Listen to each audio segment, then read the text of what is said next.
Olá! Na aula assíncrona de hoje, nós vamos abordar um tema essencial em psicologia, a aprendizagem. Vamos entender o que é a aprendizagem e as principais abordagens da psicologia que se debruçam sobre esse tema. Vamos lá? Você já parou para pensar sobre o termo aprendizagem? O que vem à sua cabeça quando você escuta essa palavra? Essa pergunta foi feita para 40 professores de ensino fundamental em uma pesquisa aqui no Brasil. Eles associaram a várias outras palavras. Por exemplo, aprendizagem foi associada ao termo construção, aprendizado, pesquisa, conhecimento, ensino, processo, integração e compreensão, dentre outros. Você pensou em algum deles? Possivelmente sim. Mas pode ser que tenha pensado numa série de outros elementos, e isso também faz parte da aprendizagem. Mas o que é aprendizagem? A aprendizagem pode ser entendida como uma mudança relativamente permanente no comportamento, ou seja, só estudar para a prova, só decorar algum elemento, não significa que você aprendeu, significa que você reteve durante um tempo X a informação, mas isso não alterou o seu comportamento de uma forma permanente ou duradoura, digamos assim. Para que a aprendizagem ocorra, para que essa mudança de comportamento relativamente duradoura ela aconteça, nós temos dois elementos básicos a serem considerados. O primeiro deles é a noção de maturação biológica, ou seja, o elemento ligado ao nosso próprio organismo, digamos assim, né? Tem aquela associação com o inato, lembra dele? Então, o nosso organismo precisa estar preparado para que a gente consiga aprender alguma coisa, ou seja, a gente precisa do aparato biológico para isso. Mas ter essa questão biológica não é suficiente para o aprendizado. A gente precisa também da interação com o contexto em que a gente está inserido, ou seja, a gente precisa interagir com o meio, adquirir experiência para que a gente consiga aprender. Então é muito importante considerar esses dois aspectos, nem apenas o inato, nem apenas o adquirido. A gente precisa desses dois processos para a maior parte dos elementos que nós vamos aprender. É importante considerar que a aprendizagem ela acontece desde o início da nossa vida e envolve desde processos mais simples até processos mais complexos. Mas como é que a gente aprende? Existe uma infinidade de abordagens na psicologia e até fora dela, buscando explicar como a aprendizagem acontece. Mas duas delas se destacam ao longo de todo o período da psicologia. É o behaviorismo e o cognitivismo. Na verdade, nós já falamos um pouco sobre esses elementos naquela nossa aula sobre as abordagens teóricas da psicologia, certo? Você deve lembrar que, possivelmente, na nossa aula sobre behaviorismo, nós discutimos que uma das principais características dessa abordagem não é negar a existência da mente, mas negá-la a um status científico. Como assim? A gente conversou que para o behaviorismo, para a análise do comportamento, a mente ela não ocupa um status científico. Se eu não consigo medir a mente, se eu não consigo investigar a mente, então ela não ocupa esse status na ciência, de acordo com essa abordagem. Diferente, por exemplo, do cognitivismo, da revolução cognitiva, que vai dizer que sim, a gente pode investigar a mente, a gente deve investigar os seus processos mentais. Nós vamos aprender na nossa aula assíncrona de hoje os passos iniciais do behaviorismo rumo à explicação desse fenômeno tão complexo como a aprendizagem. Vamos lá? O behaviorismo ele é uma abordagem teórica da psicologia que vai trabalhar a aprendizagem enfatizando o papel preditor do ambiente para o nosso comportamento. Como assim? Para o behaviorismo é essencial o papel do contexto na nossa aprendizagem. Ele prediz, ele influencia o nosso comportamento.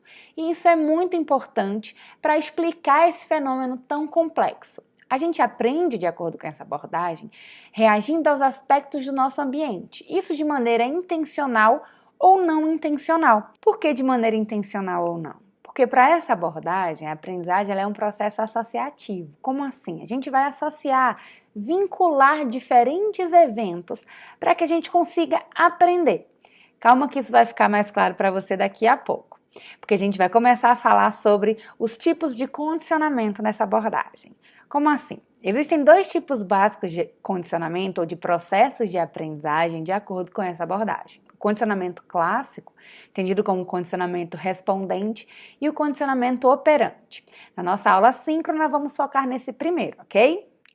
O condicionamento clássico foi uma descoberta quase que por acidente. É praticamente impossível falar desse condicionamento sem citar o Ivan Pavlov, um fisiologista russo que inclusive ganhou o Prêmio Nobel de Fisiologia e Medicina lá em 1904. Inicialmente, os estudos do Pavlov não fariam muito sentido com a aprendizagem, que é o tema da nossa aula de hoje, mas foi justamente aí que o Pavlov virou a chavinha e conseguiu relacionar dois eventos aparentemente sem uma relação.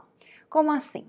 Pavlov estudava o sistema digestório dos cachorros. Ele queria identificar, por exemplo, a quantidade de saliva que um cachorro poderia produzir de maneira involuntária quando estivesse diante de diferentes tipos de alimento.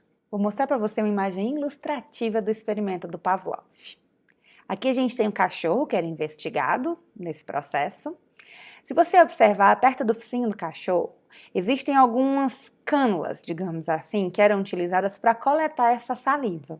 Logo à frente dele existia um potinho que era colocada a comida para que ele pudesse sentir o cheiro, para que ele pudesse ver essa comida. Depois de um certo tempo, Pavlov começou a identificar que os cachorros começavam a salivar antes mesmo da comida ser apresentada. E isso abriu margem para o que a gente chamou de condicionamento clássico ou condicionamento respondente. Condicionamento clássico pode ser entendido como aprendizagem pela associação de estímulos neutro e não condicionado. Calma que a gente vai entender todos os conceitos que envolvem esse tipo de condicionamento. Mas antes é importante você considerar que o termo condicionamento a gente pode usar como uma espécie de sinônimo de aprendizagem. Então, não condicionado seria algo como não aprendido, ok? Estímulo neutro é aquele estímulo que antes do condicionamento, ou seja, antes da aprendizagem acontecer, ele não provocava resposta de interesse, ou seja, é um estímulo qualquer que evocaria qualquer resposta, menos aquela que a gente espera que seja evocada. No caso do experimento do Pavlov, era a salivação no cachorro. Então, o estímulo neutro seria um estímulo que não geraria inicialmente a salivação no cachorro. Além do estímulo neutro, a gente tem o estímulo não condicionado, que seria um estímulo não aprendido. Eu não precisei aprender porque ele é automático. É um estímulo que naturalmente acaba gerando uma resposta não condicionada. Como assim? Se eu vejo uma comida, eu salivo, correto? Eu não precisei aprender isso. Então, a comida seria um estímulo não condicionado. Por sua vez, a resposta incondicionada ou não condicionada é uma resposta natural, uma resposta automática que eu não precisei aprender. Calma que ainda tem um pouquinho mais. O estímulo condicionado é um estímulo que antes da aprendizagem era um estímulo neutro, ou seja, geraria qualquer resposta menos a resposta de interesse, certo?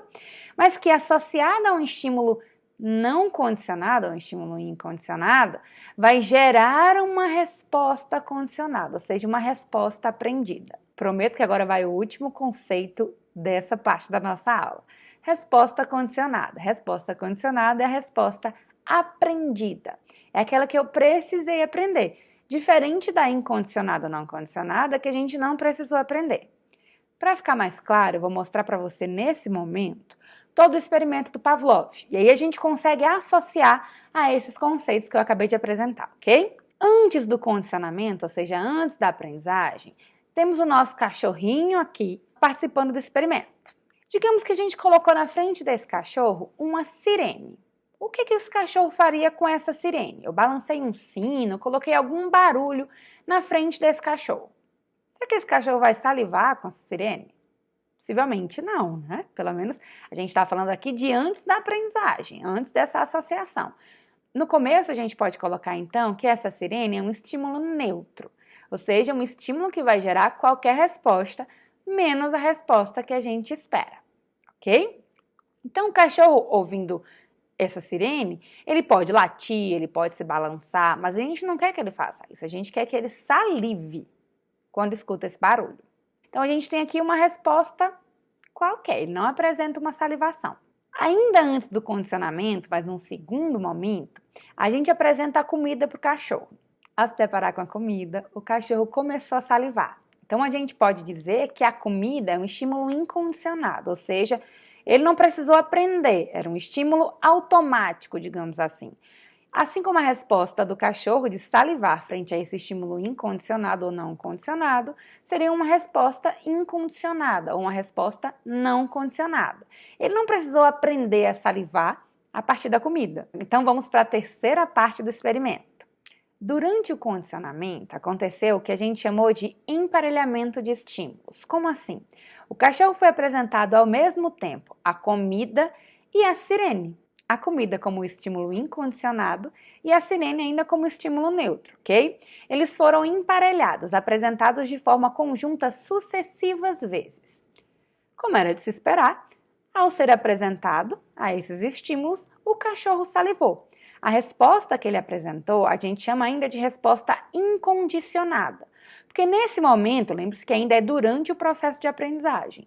O cachorro estava salivando por causa da comida, mesmo ela sendo apresentada junto com outro estímulo, o estímulo inicialmente neutro, ok?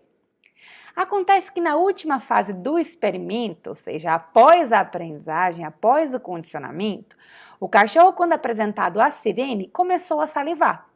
Então, a gente pode dizer que a sirene, que antes era um estímulo neutro, ou seja, evocada qualquer resposta, menos a resposta de interesse, ou seja, aquela resposta que a gente queria que era a salivação, após o processo de condicionamento, ou seja, após a aprendizagem, pelo emparelhamento, né, associação de estímulos, o cachorro começou a salivar a partir da sirene. Então, se a sirene antes do aprendizado ela era um estímulo neutro, após o condicionamento, após o aprendizado, ela se tornou um estímulo condicionado, ou seja, um estímulo aprendido.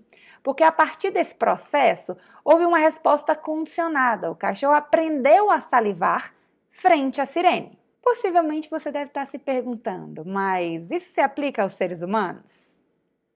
Quem ajudou a gente a responder essa pergunta foi o John Watson. O Watson também é um grande nome da análise do comportamento, do behaviorismo, e ele apresentou a seguinte frase: qualquer pessoa pode ser treinada para qualquer coisa. Isso porque os seres humanos podem ser condicionados a respostas físicas a objetos e a eventos, ou seja, a gente pode aprender respostas biológicas, digamos assim, respostas orgânicas, tanto a objetos quanto a determinados eventos.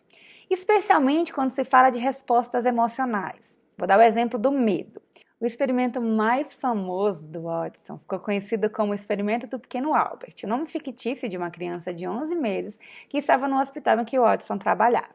O objetivo desse experimento era provocar medo de objetos peludos nesse bebê, de forma semelhante ao que a gente viu no experimento do Pavlov, mas ao invés da salivação, a resposta esperada nesse caso era um medo da criança frente a objetos peludos.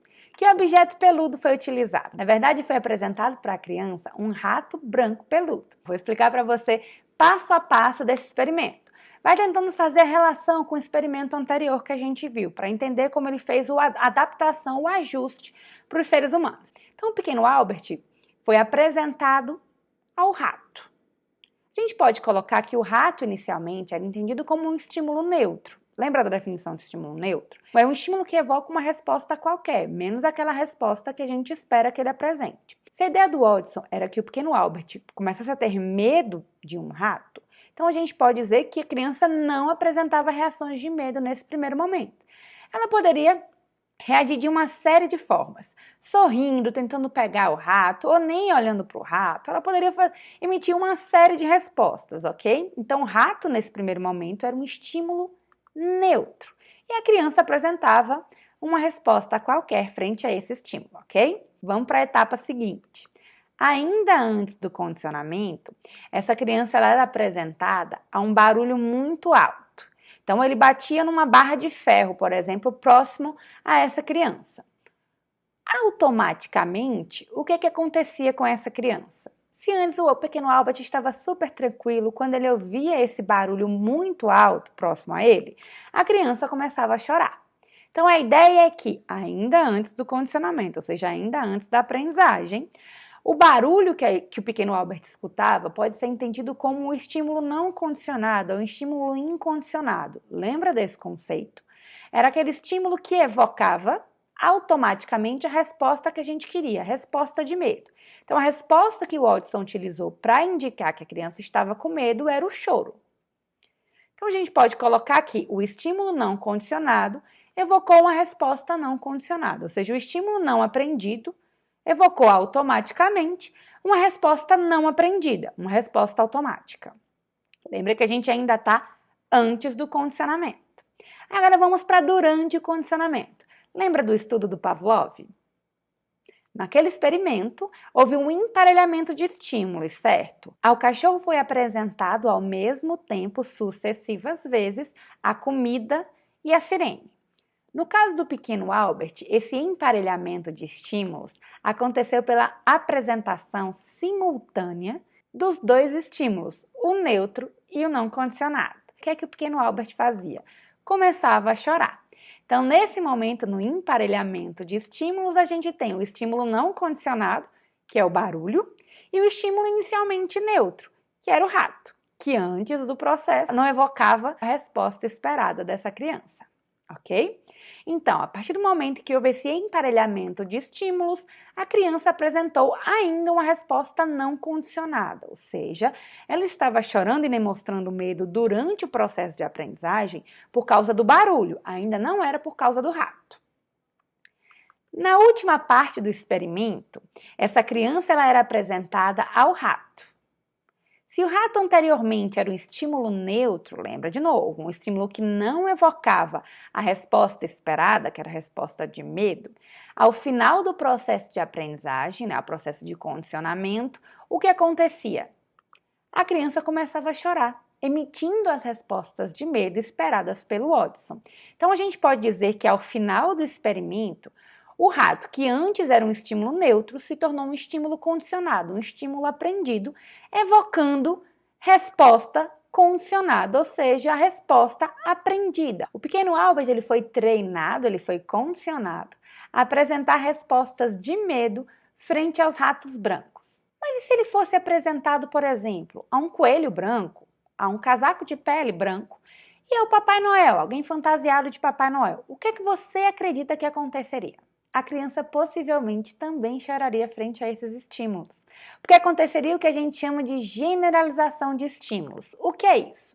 A ideia é que a resposta condicionada ela pode ser emitida também quando um estímulo novo tem alguma característica física semelhante ao estímulo condicionado. Ou seja, se você observar, um coelho branco ele tem características semelhantes a um rato branco, pelo menos características mais fortes, digamos assim, como ser branco e peludo.